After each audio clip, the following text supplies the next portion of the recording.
Hello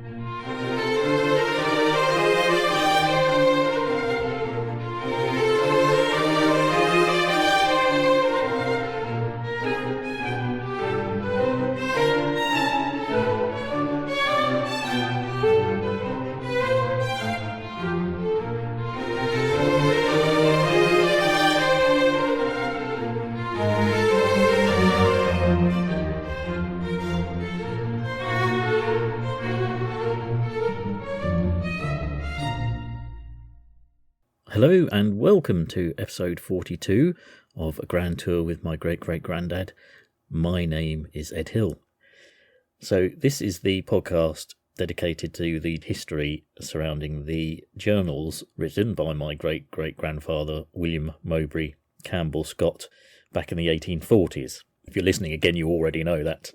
You've probably heard me say that 42 times now. Anyway, so it's a great opportunity to not only explore his travels but learn about some of the history or some of the other things sort of related to what he's discussing in the journals.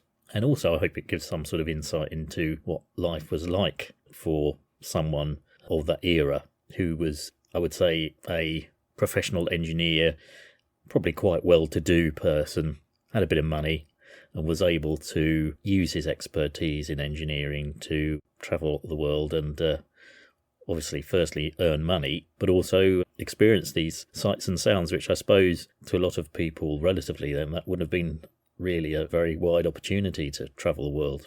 And of course these days travel, although expensive relative to people's incomes, to some degree much more affordable, which is an interesting point in a way because William's making his travels at a time when that whole nature of modern travel as we see it with trains and paddle steamers and things like that was beginning to evolve to what we know today of huge airports, air miles, business class and even first class seats on aircraft. You can tell I've literally just returned from Germany on a very low cost economy airline in very tight seats with no legroom at all. Dreaming of the days when I'll ever be able to afford going business class.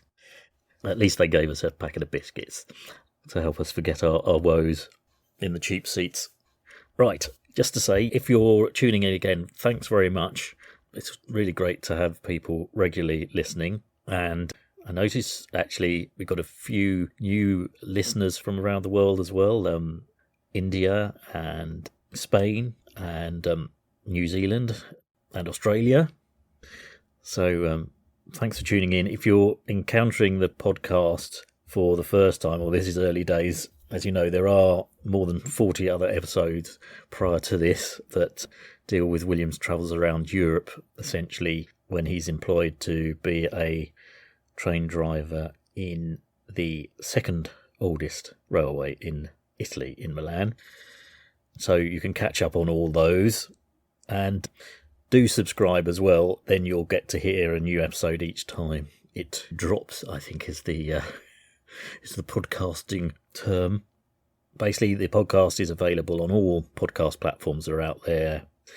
Apple Podcasts, Spotify, Amazon Music, Podbean, Podporridge, Podsoup, Podpod, anything with the word pod on it. If it's online, you can listen to A Grand Tour with my great-great-granddad.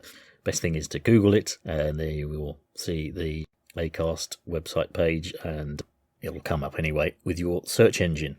And if you want to make contact with me, I post content about the podcast as often as I can. Probably not often enough, but there's a Blue Sky account that's at scottsgrandtour.bsky.social. There's a Twitter or X account that's Scott of the Historic, and that's at 3G Grand Tour. There's a Facebook page that's at Grand Tour with my great-great-granddad. Insta, that's Ed's, double D-S, Ed's 3G Tour. There's a Reddit account, r/Grand Tour with WS. There's a Mastodon account as well, which is GG Grand Tour at scotted@universe.com. There's all those ways. If you look those up, you'll see content about the podcasts and a few other things occasionally as well. But that's also a good way to contact me directly if you want to leave a message or leave a comment and hopefully say how much you're enjoying the podcast and how much other people should tune in to listen to it as well. Right, I waffled on rather a lot there, which is a problem because I'm going to be getting on with episode 42. So I'll just say where we were at the end of episode 41. William's travelling out to Mexico to work in the mint coin-making industry in 1843. He's on a paddle steamer called the Clyde because he's transferred from the previous one. Quite a lot of people from Europe were making their way out to Mexico at this time.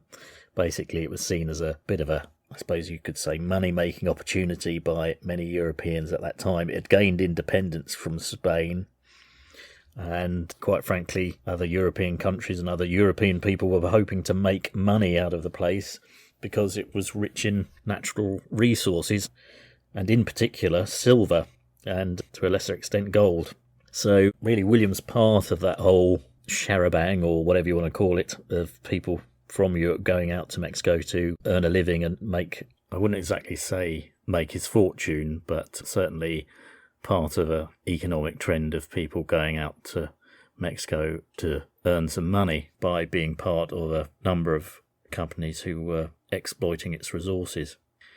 So at the end of the last episode, William was moored off the island of Grenada, now on the steamship the Clyde, because he transferred from the Forth. That obviously was due to go to other parts of the Caribbean, whereas the Clyde was now going on to Mexico.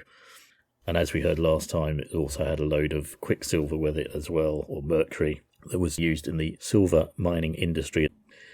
So basically, this episode is that journey by sea continuing, really, and the next island on the horizon will be that of Hispaniola, which includes Haiti and, at that time, Santo Domingo, and William writing his observations about those. I hope you enjoy it.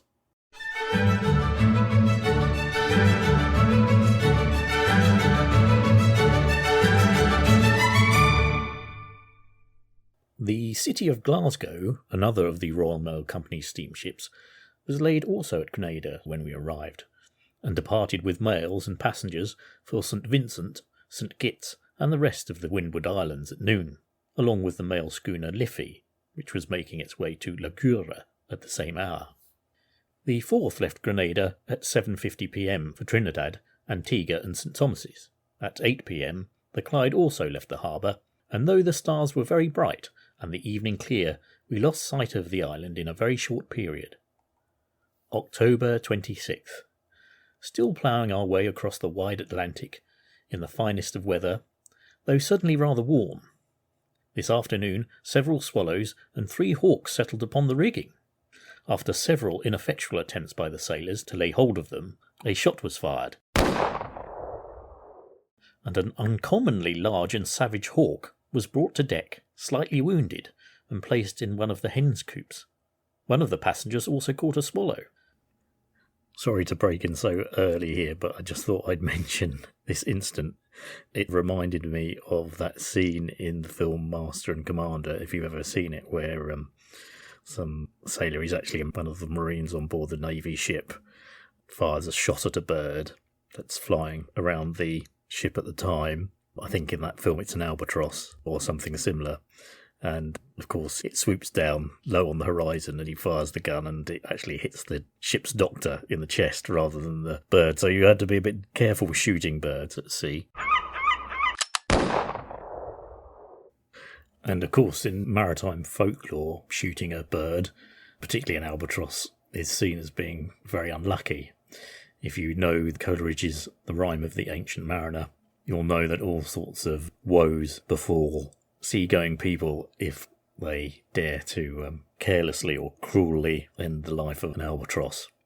But I did wonder what this hawk would be, because I must admit I thought, hawks don't usually associate them with being at sea, but I didn't realise that the osprey, which this probably was, is actually a very unusual bird because it is a bird of prey that's almost found universally across the whole planet. So there are ospreys in Australia, in Japan, in America, and indeed in the Caribbean, that are all virtually the same. There's very little genetic diversification amongst them.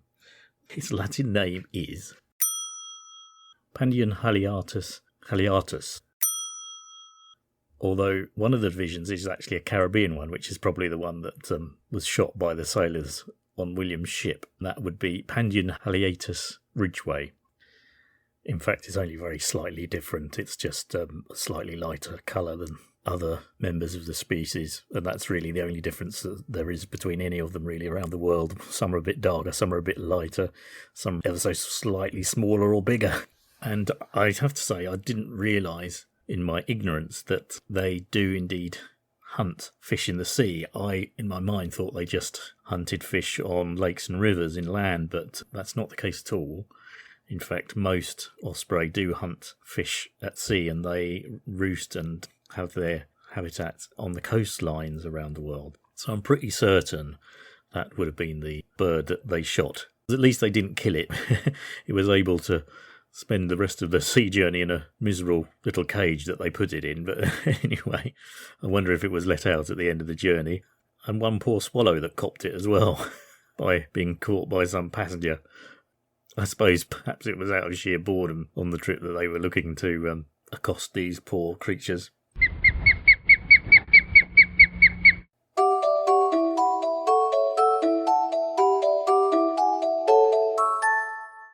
For several evenings during passage in the tropics, I have noticed the immense numbers of shooting stars, or meteors, glancing about the heavens in all directions, upwards, downwards, and circular, some of them very brilliant, and emitting bright sparks. The lightning is also very vivid, but we seldom hear thunder. This is the second day from Grenada, but we have not seen a single sail since we left that island. October 28th. At 1 a.m. made the high land of Alto Vilo on the easternmost point of the island of Haiti, or San Domingo. So San Domingo would now be called the Dominican Republic. Just to explain, Alto Vilo is the southernmost island off the coast of Hispaniola, and Hispaniola is split in two halves. One half is Haiti, and one half is the Dominican Republic. And William often refers to both, so it can be a little bit confusing. As we made our way, we ran along the island, which is very mountainous, rising in some parts to a height of 8,600 feet above the level of the sea. The mountains are covered with a very thick growth of valuable timber, consisting of mahogany, rosewood, logwood, teak, lignum vitae, fustic, etc. Must admit I hadn't heard of fustic wood before. Apparently another name for it is Argentine Osage orange, and it's apparently a lovely golden yellow colour, and it's very durable, and it's used for things like flooring, furniture, and turning, apparently. So there you are, another little chapter in this podcast's Woods and Timbers from Around the World series.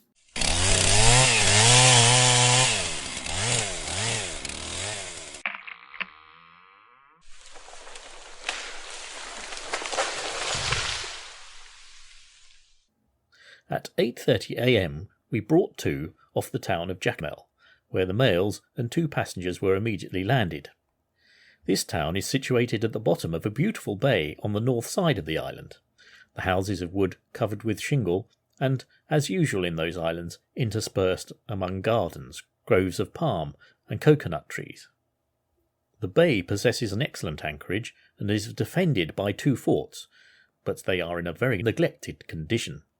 5 or 6 large ships, English and American, were riding at anchor in the bay, and a great number of small craft. The principal exports from Jacmel are sugar and coffee. The island of Haiti, or San Domingo, is one of the Antilles. Its greatest length from east to west is about 360 miles, its breadth from 60 to 150 miles, and its superficial area 30,000 square miles. On the west it forms 2 remarkable promontories, between which is the Gulf of Gonaives. The northern part is Cape Isabella, the eastern Cape Egnano, and Cape Francois, which forms the northeast extremity of the island. So Cape Francois is now Cape Haitian, and I think I should say at this point that a lot of the names for places that William uses here have been changed, so you might not actually be able to find reference to them that easily. The face of the country is in general mountainous, and the Cajos Mountains run across the island from east to west. Monte Cristo in the northeast is the other principal chain. In the southeast part particularly, there are extensive plains or savannas occupied by immense herds of swine, horses and wild cattle. That of Las Llanos, which lies east of the city of San Domingo, is 80 miles long by 25 broad. The Vega Keel is of nearly the same extent, only more fertile. Haiti is well watered by numerous rivers. The soil is fertile, producing every variety of vegetable for beauty and use. The climate, on account of the inequalities of the surface and diversity of the situation, is various. In the plains, the great heat and natural humidity is often fatal to Europeans, but produces a rich vegetation. On the mountains, the cold is sometimes uncomfortable, and, as is the case in all tropical climates, is divided into the dry and rainy seasons. Indigo was formerly much cultivated, but it is now little attended to, and the plantain, vanilla, potato, manioc, etc. are spontaneous productions of this rich soil. Manioc is also known as cassava. It's actually the vegetable that we get tapioca from. It's actually grown quite widely around the world. It's quite a staple of a lot of countries' diets, places like Thailand, etc. So it's a sort of root vegetable, basically. The island is divided into 5 departments, and the population consists almost entirely of blacks and mulattoes. The language of the government and of the greater part of the population is French, but Spanish is also spoken in the eastern part of the island. Much has been done for public instruction, there being few villages destitute of a school, and the college has been established at Cape Haitian, where a liberal course of instruction is pursued. The manners of the lower classes have improved much since they gained their freedom, and they all wear an air of comfort, health, and happiness. Roman Catholic is the established religion of Haiti, though all sects are tolerated. The government is republican. The chief magistrate is the president, who is elected for life by the Senate. He exercises the executive power and commands the forces of the republic. The legislative power is vested in the Senate and House of Representatives, the former of whom are elected for 9 years, and the latter for 5. This island was discovered by Columbus on Sunday the 6th of December 1492, and by him called San Domingo, that being the Spanish name for that day, and it is distinguished by having been the seat of the first European settlement of the Americas, and by the scene of the first independent empire formed by African slaves. The impression made on Columbus by the beauty of the country determined him to form a settlement here, and he accordingly left 38 Spaniards at the Bay of St. Nicholas. These were the first colonists of America. On his return in November 1493, he founded a town on the northern coast, which he called Isabella, the first settlement having been nearly destroyed by the natives. The licentiousness and avarice of the new settlers again provoked the Indian inhabitants to attempt revenge, but they were overpowered by European skill, and great numbers perished by famine and the sword. In 1496 Columbus returned to Spain, leaving his brother Bartholomew lieutenant governor, who soon afterwards removed the colony to the south side of the island, where he founded the city of San Domingo. The colonists were distributed in districts, and a certain number of natives were appointed to cultivate each allotment.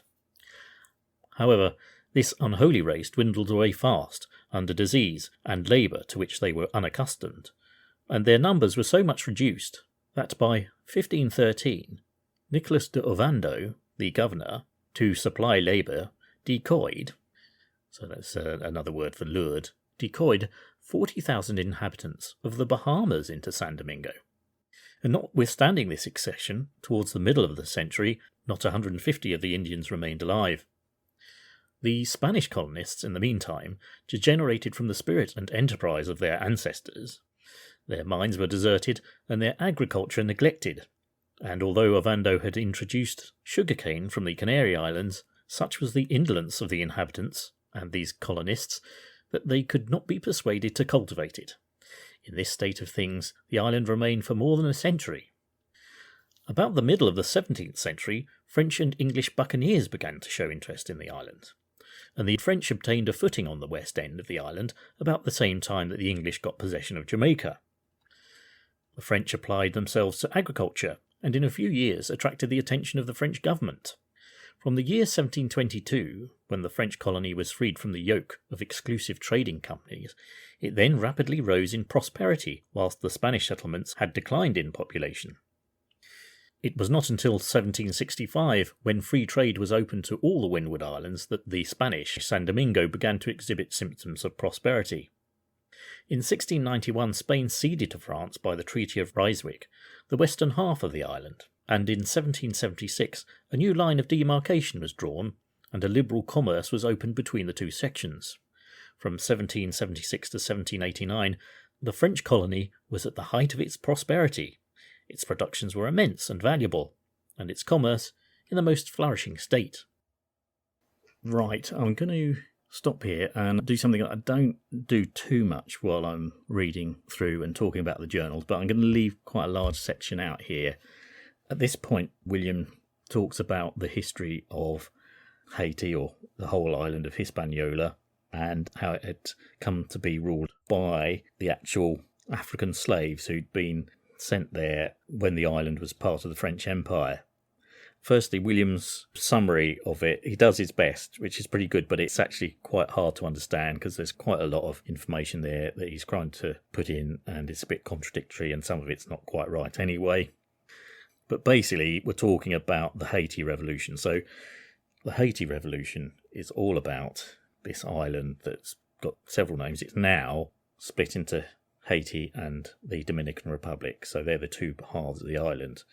But in William's time, it was either called Haiti, it was called Santo Domingo, and it was called Hispaniola, and it just all depended who was in charge of it at the time. I've actually found it very, very hard to summarise it as well, because it's very significant really in world history, because it was the first time that African slaves revolted against their imperial masters and actually successfully won their independence. So just from that fact alone, it's very significant. And I think although it gets overlooked, it's becoming more and more seen as a very important moment in history, because it was a point where the horrible imperial European nations like France, like Britain, like Belgium and Spain, who were heavily involved in the slave trade, got their bottoms kicked, really, by the slaves who they'd sent to these awful places. Well, the places themselves weren't awful, but they'd sent them to grow sugar cane and stuff like that, and coffee in awful conditions. So that's why the Haitian revolutions are so important. What I would suggest is look it up, and you'll read all the history and all the significance about it, and interesting characters there like Terence Louverture, who was an African slave who became a general for the slaves and fought the French very successfully. He also fought the British who tried to invade it at the time, and the Spanish as well. So he was a very inspirational leader. It's all very, very complicated. There's a very good YouTube channel called Crash Course World History, and an American chap called John Green does a very, very good summary of the whole situation, and he does it in about 10 to 12 minutes, but he also brings in the whole context of the world politics that was going on between all the powers such as America and Britain and France and Spain at that time, and he does it in a much better way than I could. So maybe that's a good point to start any research into it if you wish to. I would suggest anyway looking up the Haiti revolutions. It was about the end of the 18th century when this all happened, and in a way, it was still having its troubles, and this was still ongoing, even when William is sailing near the island and observing it and talking about it. And so that's, I think, the next point I wanted to start off again, just talking about the time he's there, and from that point on, talking about his experience of it. The Haiti Revolution, very, very important. In many ways, it was actually inspired by the French Revolution. You notice William got up to the year 1789 in his description of its history. Well, from that point on, the French Revolution happened back in France, and it heavily influenced many of the people who were living in Haiti at that time from all different sort of strata of society. And they all were basically thinking, well, we'd like a bit of that as well, a few more rights. So that kicked off this whole then very, very complicated set of events and struggles that happens between not only the Haitians and the French, but also amongst the Haitian population itself and all the various strata and inhabitants of various bits of the island. the Spanish part, the French part, etc., etc. However, at the end of it all, one of the main important things about it was Napoleon had great ambitions to expand his empire, not just in Europe and places like Egypt and beyond, but also in the Americas and Caribbean. And at this point, France did own parts of North America under its rule, like Louisiana and bits of Canada. So a very important result of the Haitian Revolution was because essentially the revolutionaries and slaves successfully defeated the French, helped by things like yellow fever as well, which killed a lot of them. Basically, Napoleon had to give up that ambition of expanding his empire in the Caribbean and North America. And in fact, I think he then, after the Haitian Revolution, he actually sold Louisiana to the Americans and to Jefferson. So that's also a very significant thing about the Haitian Revolution, is that it prevented, or it led to Napoleon's ambitions being somewhat squashed in the Americas. But as I said at the beginning of this, really the main reason is this example of enslaved people actually successfully defeating their masters. And some people do argue that, regrettably, Haiti's history since then and poverty and so forth to this day is almost a result of its managing to actually defeat these global forces, but also in a way sort of ostracised it from them as well and led to its ongoing economic difficulties. But the point I'm going to pick up from is where William starts talking about a leader, and that's Jean-Pierre Boyer, who was another black leader in charge of Haiti at the time, or just before, when William is visiting the island.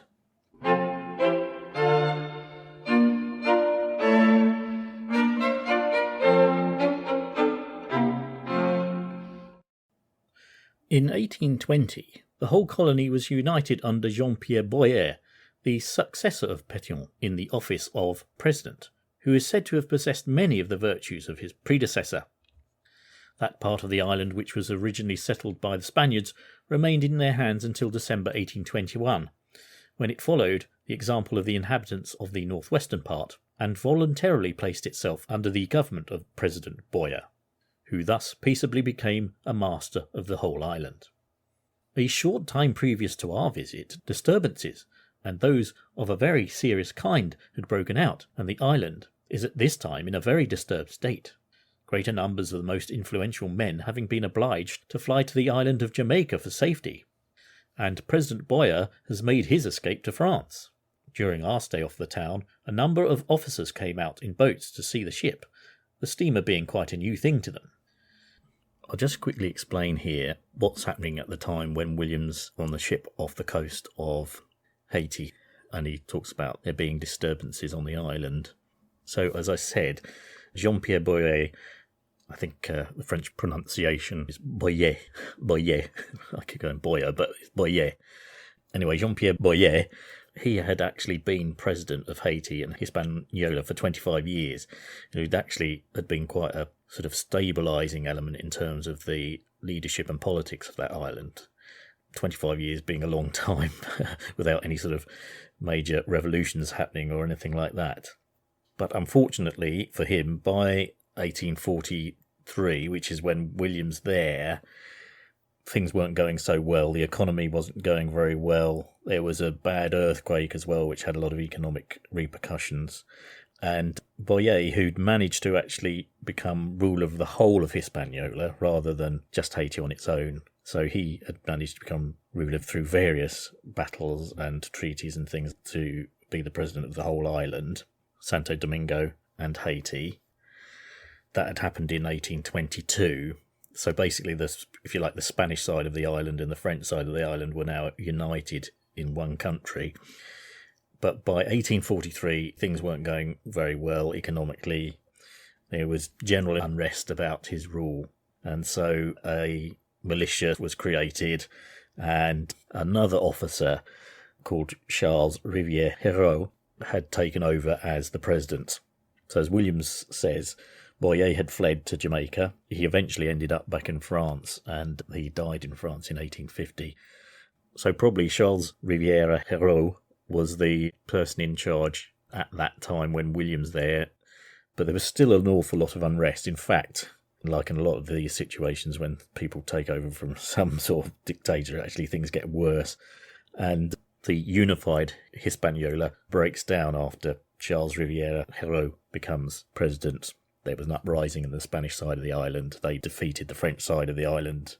That split happened again. And he didn't last as president for very long because, again, he became unpopular quite quickly amongst the, I suppose you'd say, the rural community in Haiti. And they all decide to take up arms and depose him as well. So as you can see, Haiti's history is just full of all these blooming revolts and counter-revolts and battles and political machinations. This is why it's so hard to sum up its history quickly. And I don't think I've done it very well in this podcast, really. But just to say, at this point in time, that's the disruption that William is talking about happening on the island at the time that the ship that he's on is moored off that island. And no doubt the officers came out to check that, I don't know, maybe they had suspicions that his ship in some way might be involved in, I don't know, supplying arms or something, I suppose, to whatever militia it could be. You know, could have been all sorts of reasons. And the other reason, of course, William mentions is that they hadn't seen many paddle steamers at that time. So it was a matter of curiosity as well. Anyway, that's the end of Haiti history as far as I'm going to take it. As I say, it really is something you can look up. Look up the Haitian revolutions, and it's a lot more complex history than I've really got time or indeed the intelligence to explain well during this podcast.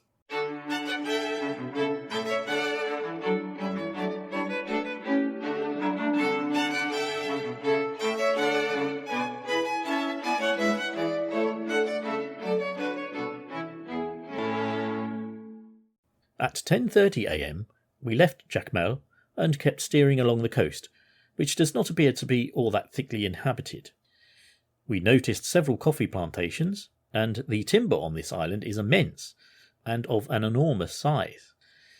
At 2:30 p.m, we passed the town of Orquíz, situated at the head of the small bay, and at dark we were still running alongside the island. October 29th. When daylight broke this morning, the island of Haiti was still in sight, and we also had the gratification of beholding the blue mountains of Jamaica ahead. And now, when first approaching the north side of the island, and beholding from afar the stupendous and soaring ridges of the blue mountains, as the clouds here and there disclose, the imagination is filled with wonder and admiration, and still the sensation which you feel is rather allied to terror than delight.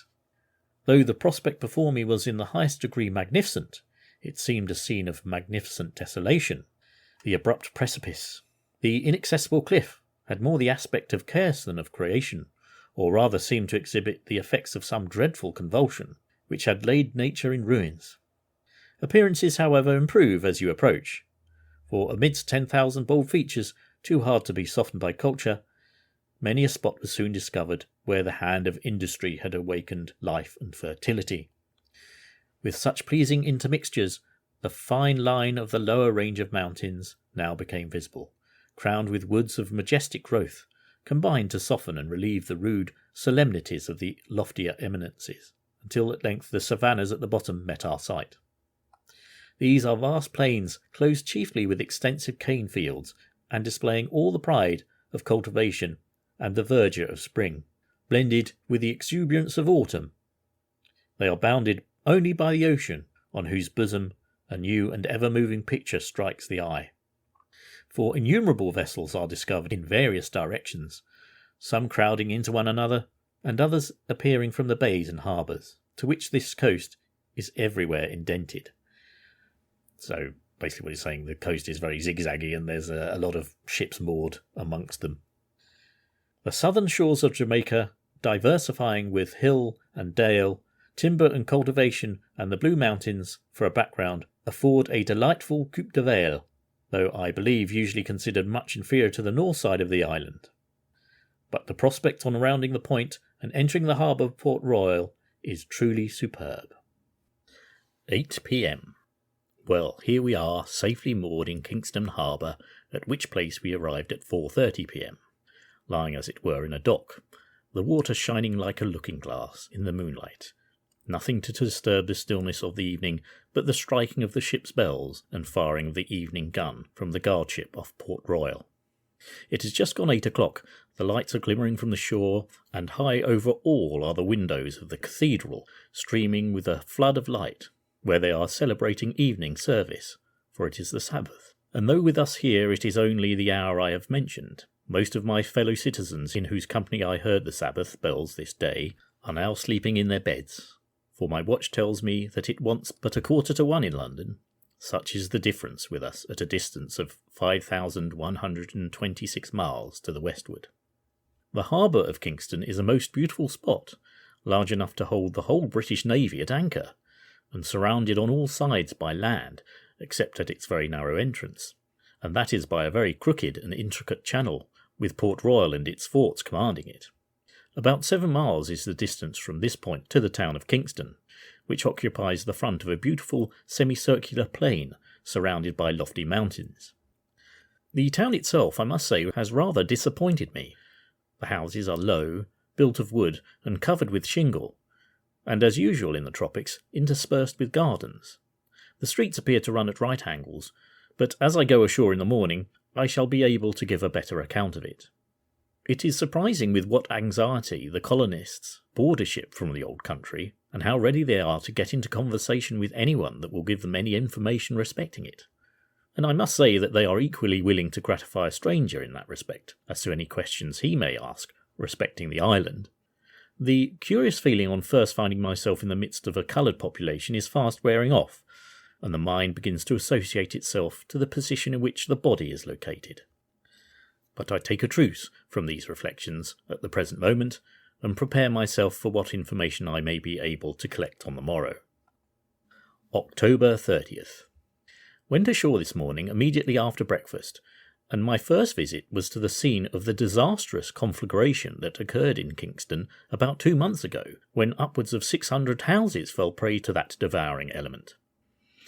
It has fallen to my lot at different periods to witness several dreadful fires, but never before did I see anything to bear the slightest comparison with this, and extending over such an immense space of ground.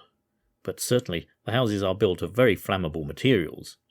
The great quantity of wood employed in the balconies, lattices, etc., and then the coverings, shingles or thin strips of wood put on the same manner as slates, are made of pine and also unpainted.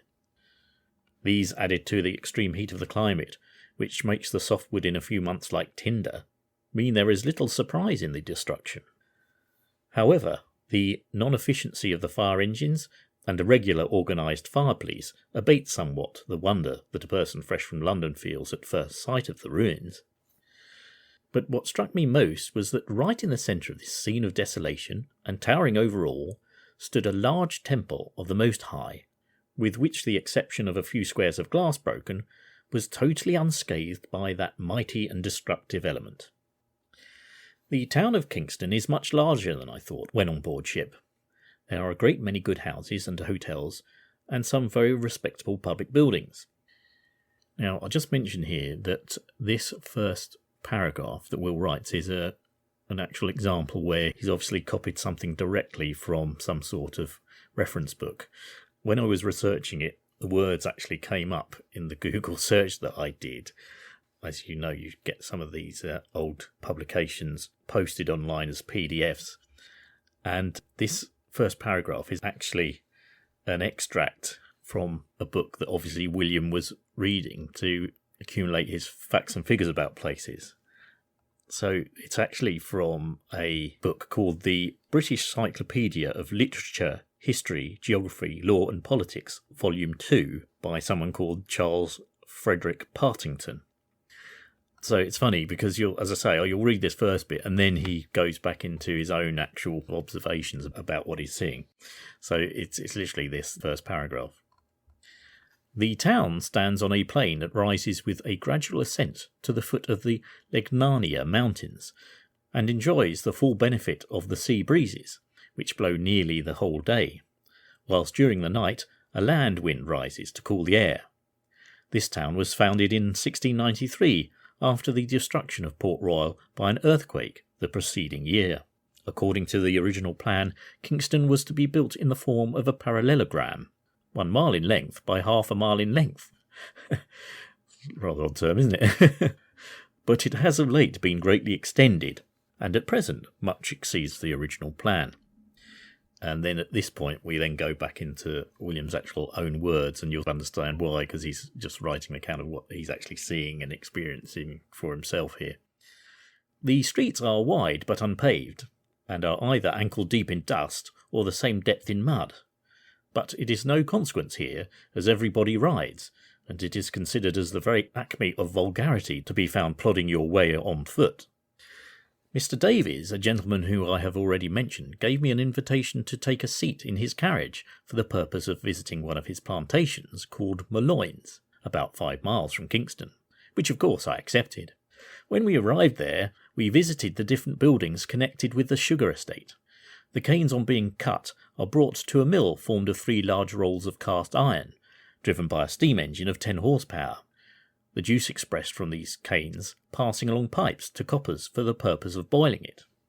There are 6 pairs of coppers of various sizes for conducting this part of the process, but unfortunately they were not at work at the time I visited, having finished up the cane the week previous. We next visited the houses in which the rum is made, the furniture consisting of a large still, pits, vats, etc. There is also another cane mill moved by cattle on the premises.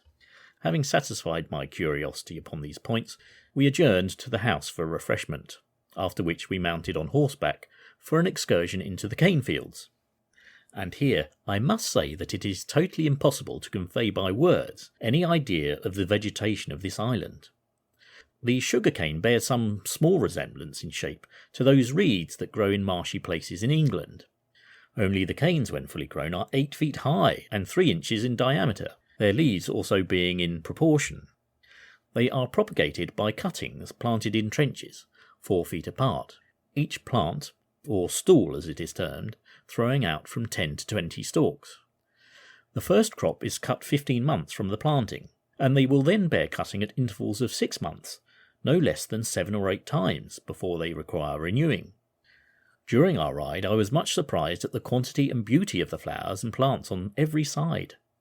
Those which are highly prized in England are nursed in greenhouses, flourishing here in all their native luxuriance, such as fuchsias, camellias, dahlias, etc. The vast variety of the cactus tribe also, those which you see in England about the size of a finger and 2 feet in height, grow here to a thickness of your body and 20 feet high. I measured one of the species of nopal cactus, those with the prickly fleshy leaf that grow one out of another without a stem, and found it 15 inches long and 12 wide. My attention was also attracted by the lignum vitae trees, covered with the most beautiful blue flowers. There are a variety of plants also which only flower in the night. But the longest day must have an end, and so had ours, for we just got back to Kingston at dark, the hour of 7, and then adjourned to an ordinary, so that's another word for a tavern basically, where we made a most excellent dinner of turtle soup, roast beef, boiled turkey, etc. Then finished the evening over brandy and water, cigars and coffee, and as they are early people in this country, at 10 o'clock tumbled into a large bed surrounded by mosquito curtains, pretty well tired, and all the windows being left open to allow these very pleasant and interesting visitors free ingress and egress. And thus ended my first day in the island of Jamaica. Okay, this is the last section in which I'm going to discuss what William's written about here. Just a few things that I thought caught my attention. William talks about the Blue Mountains of Jamaica quite a lot. So these are the biggest mountains that are on the island. And one interesting thing about them is they're not particularly high, but they have a very steep incline from the plains in which they're sort of set. So it's apparently the steepest incline of a range of mountains, not sure in the world, but anyway, it's extremely high incline. The other notable thing about them these days is that near the upper altitudes of these mountains, Blue Mountain coffee is grown, which apparently is one of the most expensive coffees available in the world, so it's highly sought after. It grows in this region. I suppose it's damp but also high up. But anyway, it's highly prized coffee. or coffee beans, I suppose. The other thing that William mentions here, and this is quite interesting because it ties in with a moment where the journals tie in with a significant historical event that happened. William talks about landing in Kingston at the time, or very soon after, a big fire had happened. Well, this is written about quite extensively, this fire. It happened in August 1843, and it's said to have destroyed about a tenth of Kingston, or about 600 homes. And it was very devastating, as William alludes to, because of the nature of the buildings in Kingston, made of a lot of timber and wood and wooden shingles and things on the roofs. It spread very rapidly and did destroy a large part of the town. It was known as the James the Founder or Matcham's Fire because it started in a foundry that was run by a Mr. James and a Mr. Matcham. And I think while they were casting some copper, there was an overflow of the molten metal, and that's what started the fire. And unfortunately, because fires were quite common, because they happened in the foundry quite often, I think they were a bit lackadaisical about quickly trying to stop this one. And also, although they rang bells to say there was a fire that had started, because it was the bell often announced that lunchtime was around as well, people ignored it. So that didn't help. And also there was a big sea breeze going on at the time as well, which fanned the flames. So that's what led to the very rapid spread of this fire. One of the people who was affected by it was the famous nurse and business person, Mary Seacole. If you haven't heard of Mary Seacole, look her up. But basically, she went to the Crimean War, but she was originally born in Jamaica. And she's a very interesting character. She's a sort of cross between a traveller, a very well-informed businesswoman, a hotelier, and a nurse, really, although her nursing came more from a tradition of ways of healing in Jamaica that she'd learnt from her mother. But she went to the Crimean War in the 1850s. This is where her subsequent reputation grew. So she went to the Crimean War in the 1850s, and she built a sort of makeshift hotel there, and she would tend to the wounded soldiers, but also supply food and drinks as well. She's quite often mentioned in the same breath as Florence Nightingale, but there's sort of a bit of controversy between the two, because although they appear to actually get on quite well themselves between each other, people who have ideas about their reputation think that in some ways Mary Seacole steals the thunder of Florence Nightingale. I mean, obviously, Florence Nightingale was more scientific in her approach to nursing. Mary Seacole was perhaps just a more instinctive nursing type person, really, but she was very, very popular with the soldiers, and they called her Mother Seacole and stuff like that. And she certainly was a very interesting character, and she wrote an account of her travels, and she had a very interesting life before she went to the Crimea War. But just talking about this fire in 1843, she said, these are from her memoirs, The Wonderful Adventures of Mrs. Seacole in Many Lands, mentioning this fire in 1843. She says, I should have mourned over many a promising speculation proving a failure, over many a pan of preserves or guava jelly burnt in the making, and perhaps lost my mind when the great fire of 1843, which devastated Kingston, burnt down my poor home. As it was, I very nearly lost my life, for I would not leave my house until every chance of saving it had gone, and it was wrapped in flames. But of course I set to work again in a humbler way, and rebuilt my house by degrees, and restocked it, succeeding better than before. So this home of hers was also a kind of hotel, and again, a place where she also tended to the sick. But yeah, she's a very interesting character to look up. Led a very interesting life, and of course she was a pioneering mixed-race person as well. She's said to have been the first black woman to have written an autobiography that was widely printed in the 19th century. So she was, for many reasons, quite a trailblazer.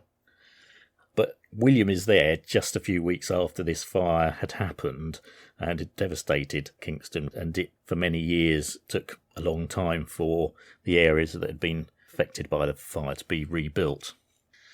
As William says, there was no recognised fire brigade to deal with it properly. They were all volunteers, and it wasn't really a very cohesive way of fighting the fire. What they did do was actually, because the fire was spreading, they actually used explosives to blow up the surrounding areas around the fire to try and stop it spreading.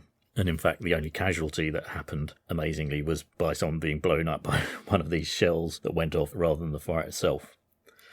Just also very briefly mention Port Royal, which is the harbour bit that William mentioned as they go into Jamaica and into Kingston. It was extremely important harbour for the Royal Navy. It was very secure. It was very large, as William says. I think William says the whole of the British Navy could be moored there if necessary. So strategically, for the British Empire at the time, Port Royal, Kingston and all that was very important. The next thing I just thought I'd mention is this tour, very interesting tour that William talks about of the sugarcane plantations with this Mr. Davies, who he calls a planter. I mean, unfortunately, I suppose you have to say Mr. Davies really represents one of the people who was a plantation owner who certainly earlier on in the sugar industry helped to prolong and promote the slave trade, or put it this way, someone like Mr. Davies or Davis represented very much a sugar plantation owner who would have been involved to some degree in the slave trade. It's interesting William talks about this mechanisation that had happened, steam engines being used to crush the sugarcane to produce the juice that was ultimately turned into molasses. They were very keen to introduce this type of technology into the industry because it was a very laborious manual process of crushing the sugarcane, as well as you can imagine. It was done by hand or done by animals. So when steam power came along, they were very keen to use it for that purpose. Although, interestingly, by the time William's there, about 1843, the sugarcane industry was already in decline. I think at its height, it was producing over 100,000 tonnes. So, for example, in 1824, Jamaica becomes wealthy in some ways, not necessarily certainly not for the benefits of the people involved in the work of producing the sugarcane and growing it and harvesting it, but for the people involved in growing it and owning it. It was earning them and the British economy an awful lot of money. I think they said Jamaica at one point provided 20% of the world's sugar. But just to give you some figures, in 1824 to 1833, 68,000 tonnes of sugarcane were being produced per year. But interestingly, by the time William's there, that's almost halved, and it had gone down to 33,000 tonnes. And it's odd because this idea of mechanisation was meant to up production. Now, very regrettably, it seems to be probably a sign that what actually happened in 1833, the Abolition of Slavery Act was passed. So by that time, it was much harder for the plantation owners just to import slave labour. So over the years from about 1811, because in 1807, in 1807, the slave trade had been made illegal to take slaves from Africa to the Caribbean, and by 1833 it was completely outlawed. So it had been increasingly hard for the plantation owners just to use the convenience, if you like, of slave labour from Africa to grow sugarcane in the West Indies. And so it almost goes in parallel with this legislation of it making harder to use slaves with the decline of how much sugarcane was produced. I suppose there were other reasons for that as well. Probably it was being grown in other places. But probably quite a big reason was, although the residents' slaves obviously continued to be used in the West Indies, new slaves were no longer coming from Africa. So perhaps for someone like Mr. Davies, it was becoming an increasingly less profitable trade. And just very lastly, the thing I thought I'd mention is William goes to this ordinary or tavern and had a most excellent dinner of turtle soup. Poor old turtles being eaten. Unfortunately, William was probably part and parcel of nearly making turtles extinct by having his soup. And in fact, it had already become very expensive to eat turtle soup because green turtles' numbers had been so devastated by people liking the soup. And this is, of course, why the recipe for mock turtle soup was created, because actually getting hold of turtles themselves cheaply was getting harder and harder. It says that turtle was a nice meat, but it didn't have particularly strong flavour, but you could add anything to it to make the flavour that you wanted. And it also produced this sort of gelatinous, is that the word? Gelatinous? I don't know. Anyway, jelly-like, sounds horrible really. Anyway, jelly-like soup that was supposedly tasty, but by William's time it was quite an expensive dish. So I suppose he was quite lucky to get it, really, because if he'd been back in Britain, he would have only been able to have mock turtle soup and not real turtle soup. And so he has his mock turtle soup, and then he's gets the great pleasure of going to bed in this bedroom surrounded by mosquitoes. But I don't know why he's complaining. He's got net, I think, or curtains. So, he was protected from these creatures that were allowed ingress and egress out of the room that he was sleeping in. I've got to admit, I do sympathise with him to some extent. There is nothing more annoying than the buzz of a mosquito when you're trying to get to sleep.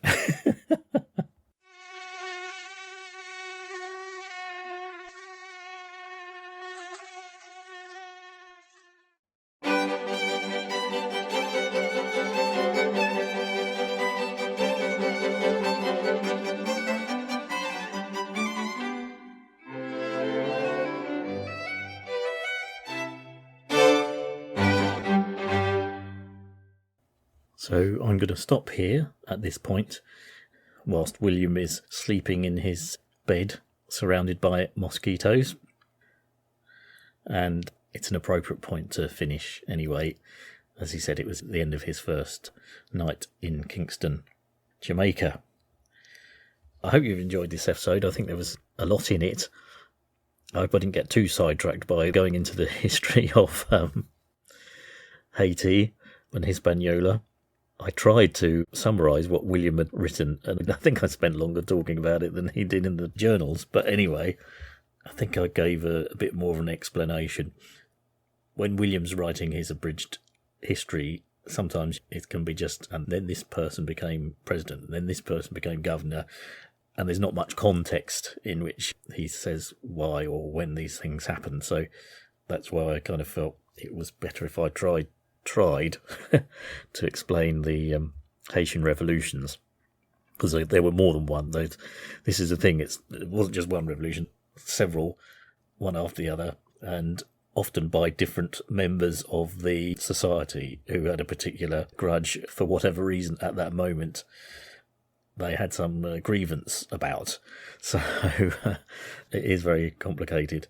But I think, as I said, the most important thing was that it was really the first, and I think I could be wrong here, but only case where slaves actually defeated their colonial overseers. And I think partly that may well be to do with the Haiti, Hispaniola, San Domingo, whatever you want to call it. It was pretty well the oldest island to be inhabited by Europeans, and then subsequently have slaves transported to it. And secondly, it's quite a big island in the Caribbean as well. So, as a country, it's still split into two countries. I suppose it was more of an economic powerhouse in its own right, in a way. I don't know if powerhouse is quite the right word, but trade as a nation, or the two nations that make it up, could significantly trade on their own. And I did enjoy William's tour of the plantation as well. It is a bit strange in a way. We're in a situation here where William is in some degree of a similar social class or social strata of society. That does include plantation owners. I suppose they would have probably had more money than him, but I think because of his expertise in engineering, which would have been a relatively new thing in those days, I suppose he was viewed as an equal. Does that sound right? I don't know. But anyway, whatever way you want to put it, he's mixing with these people involved in the plantation and sugarcane plantation trade, the Caribbean. But of course, that does also mean they were slave owners. So it's a little hard to judge. I think William sometimes alludes to the slaves having been granted their freedom. I think he says, when he's talking about Haiti, how since they won their independence, their society had made significant strides in terms of education and things like that. But he doesn't go into any overtly political opinions about it. In fact, it's a bit like that all the way through the journals. There's hints of politics, but I suppose maybe, as he said at the beginning of this journal 2, this account has mainly been written for his family and his young children, so I suppose there was an element of really perhaps not wanting to include much politics in the journals. Anyway, that is the end of episode 42. The next episode will continue William's observations about Jamaica and then him continuing his journey to Mexico by paddle steamer. So there'll be lots of more interesting first-time experiences for him coming up.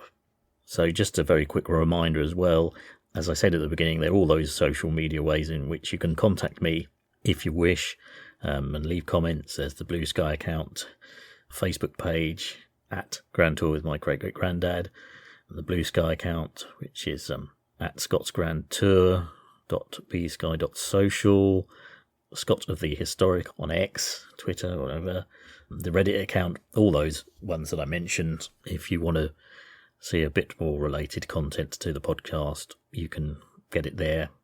And by all means, do message me, or if there's some particular observation about something that I've said or I may have got wrong in terms of the history, do let me know.